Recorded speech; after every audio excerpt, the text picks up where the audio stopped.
Endilikda chiroqlaringiz o'chib qolsa, sham ishlatib o'tirmaysizlar, chunki bizda batareyka bilan ishlaydigan chiroqlarimizdan do'konimizga yetib keldi.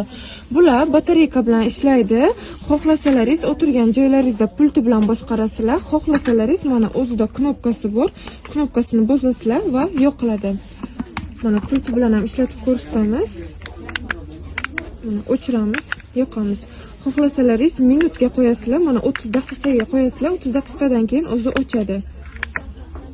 Va buni orqasida o'zining lipochkalari bo'ladi. Bir joyga yopishtirib qo'ysalaringiz bo'ladi, har tomonlama qulay. Mana o'zlaringizga qayer qulay bo'lsa, o'sha yerga yopishtirib qo'yasizlar va buni pachkasi, mana shu naborni ichida 3 ta lampochkasi va bitta pulti bo'ladi.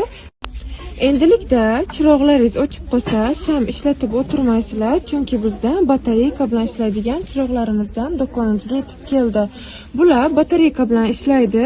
Xohlasalaringiz o'tirgan joylaringizda pulti bilan boshqarasizlar, xohlasalaringiz mana o'zida knopkasi bor. Knopkasini bosasizlar va yo'qiladi. Mana pulti bilan ham ishlatib ko'rsatamiz. Mana o'chiramiz, yoqamiz. Xohlasalaringiz minutga qo'yasizlar, mana 30 daqiqaga qo'yasizlar, 30 daqiqadan keyin o'zi o'chadi. Va buni orqasida o'zining lipochkalari bo'ladi. Bir joyga yopishtirib qo'ysalaringiz bo'ladi, har tomonlama qulay. Mana o'zlaringizga qayer qulay bo'lsa, o'sha yerga yopishtirib qo'yasizlar va buni pachkasi, mana shu naborni ichida 3 ta lampochkasi va bitta pulti bo'ladi.